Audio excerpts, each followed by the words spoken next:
back to my channel. My name is Angie and I'm back. You're back, I'm back, it's fall. Part of me feels like it was just yesterday that I was recording my video for the 4th of July, and now here we are, fall, the leaves are changing, there's apples everywhere. Oh my god, I need to just show you guys this. Oh my god. Look at all the apples. They're so close. I wish it had been like this when I was growing up. That's what I'm looking at right now. It's so beautiful and I can't get over it. This is my first fall back in Minnesota in 4 years. So I feel like this is just gonna be such a crazy and fun couple of months to look forward to, but I do want to kind of go over where I was and what I was doing.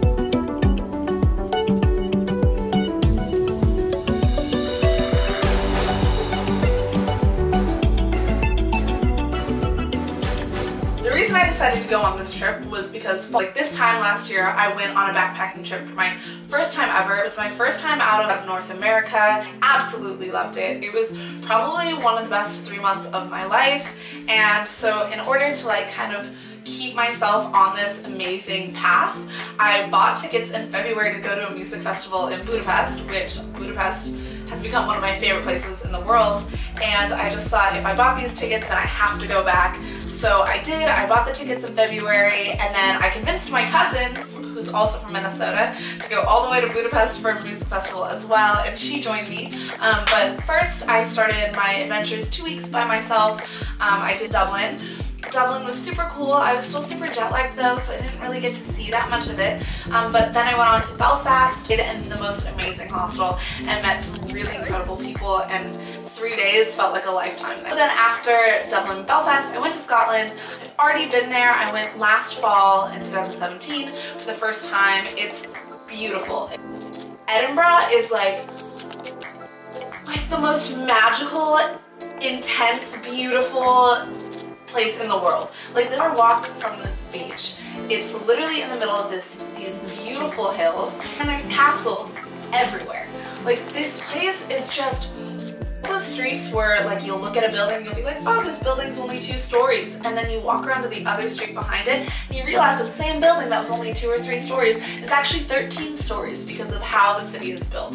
Like this place is just kind of, I think that if I were to ever live outside of the United States, this would be my go-to place. Also, let me know in the comments down below which one's like the correct way. So I say Edinburgh because I went on a walking tour and the tour guide said Edinburgh, and then Americans say Edinburgh, and then I think somebody tried to correct me once by saying Edinburgh. I don't really know, but let me know if you actually know the correct way because I'm still really confused. Okay, so then after Scotland, I met her in London. The first time I'd been to London last fall, it was my very first place, and because it was just like a city, it reminded me so much of DC that at first I was a little disappointed. I actually liked it a lot more this time, but I went back with my cousin. Her and I had a blast, and we got to do all these really cool things. Some of it I had actually already done, but London is one of those places that it's better when it's warmer. Paris, again, I'd already been in Paris, but I wanted to go with her. I liked it better, honestly, in the winter, just because I don't really like, sorry, big truck just came by. Oh.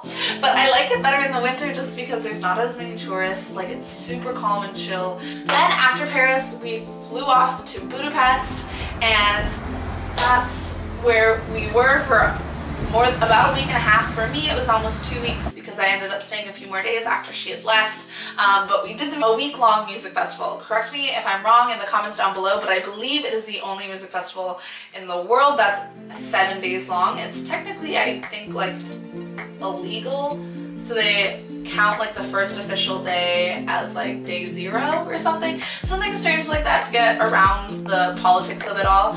But yeah, so it was 7 days. We camped the entire week, and it was crazy. We met people from all over. Met some Canadians who are from like the part of Canada that's right above Minnesota, so they're like basically next door neighbors.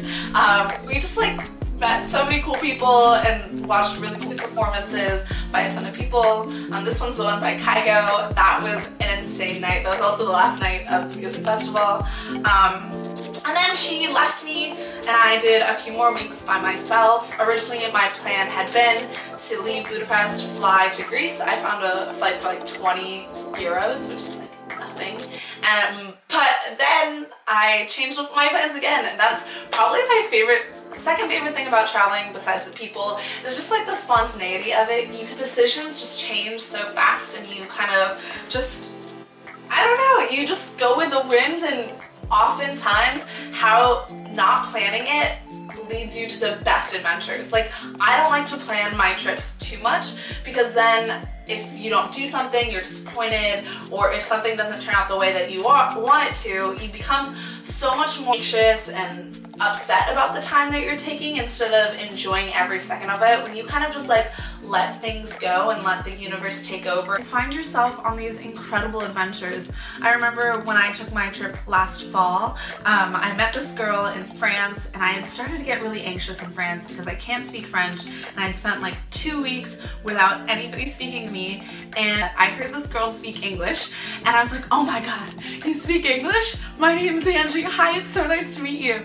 And she was like, at first she was like, you're so weird, and then we became like best friends. And she's this girl who's from England, and she moved to Florence, and she was like on a holiday, as they say, and we met in Lyon, became best friends, and she invited me to Florence, and I went off to Florence, and the rest of my trip, it was just incredible. Like, once I finally took a deep breath, relaxed, and said, okay, I trust whatever's gonna happen, my trip just changed. So that's how I try to travel nowadays, and that's how I try to approach most situations. I mean, it doesn't always happen. After Budapest, instead of going to Greece, I ended up going, my mom called me and she was like, okay, we just bought all of our tickets to go to the Dominican Republic.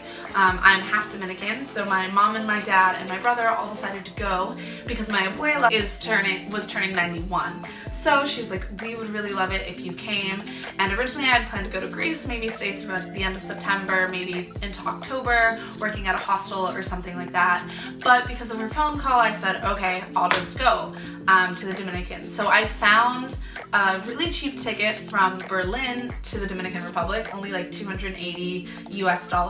So I was like, okay, well, I have a few weeks to burn before I actually go over there because it's still the middle of August. I decided, you know what, I've always wanted to go to Eastern Europe, why don't I just go? So I ended up going to Belgrade in Serbia. Kind of actually reminds me of Brooklyn.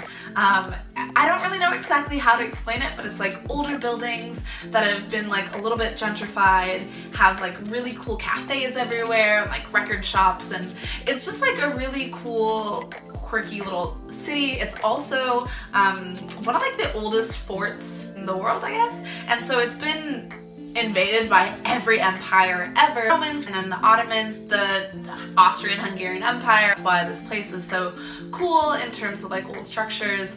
And so that was Belgrade. And then I went on to Bosnia, and I started in Sarajevo, which is probably now one of my favorite places in the entire world. It was absolutely gorgeous. I love places with hills and mountains, and the history there was so interesting, and it's kind of crazy that we don't learn about it in school. Not touristy yet, so there's not, even though it was summer, there weren't huge crowds of people. There was so much really great food, everything was so cheap, and the people there are so nice, and they like actually are super nice to tourists and are super inviting. Also about Sarajevo, they have bobsled from the Olympics that they held in the 80s. They have it all graffitied, and it's super interesting. You can walk around. They also have this insane this old movie theater that they converted into a club after the war. If you think of like a nice cool club from like the 50s where it's like everything's like really elegant, and it's where everybody goes on Monday. Like, people go out on Monday in Sarajevo. That just kind of tells you how cool this place is, because Mondays should always be fun days. We should always start our weeks off correctly, and so I strongly suggest Sarajevo. It's absolutely incredible. So then from Sarajevo, I went on to Mostar, which is another city in Bosnia. We'll go there because of an old bridge that they have, as you can see in this video, that I took on myself and some people I met in the hostel that I was staying at. It is a really, really cool area. They also have something else that's really interesting to go up into that a lot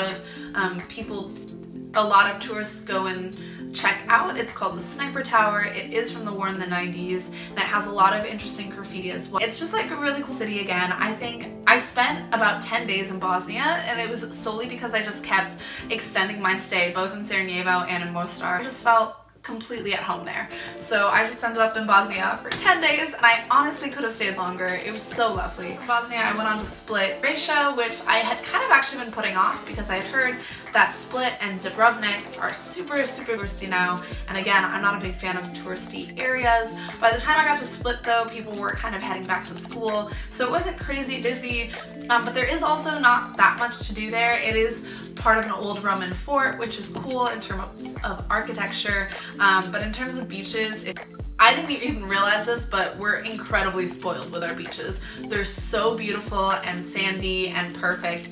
And then in Split, they're just kind of rocky, which is a totally different way to experience a beach. And if that's your way, that's so cool. It just wasn't exactly what I was expecting. Kind of sick. So it was kind of just passing through. Oh, and a cute little birdie landed in the apple tree. Okay, so then from Split, flew to Berlin, was only there like the night, and then flew from Berlin to the Dominican Republic.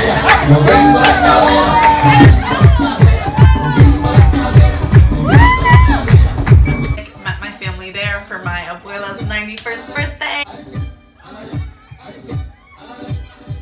Mom's one of 9, and they're just so great. They all live in the Dominican, so every time that I go visit, it's just like a party, basically. Finally back home.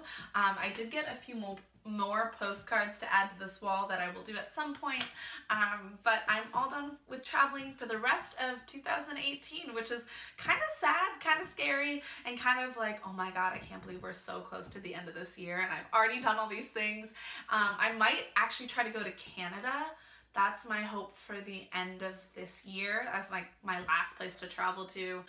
Also, I might go back to DC, but that's, I mean, at that point, it's just like visiting home, a different home. So anyway, that's my whole adventures for this past summer.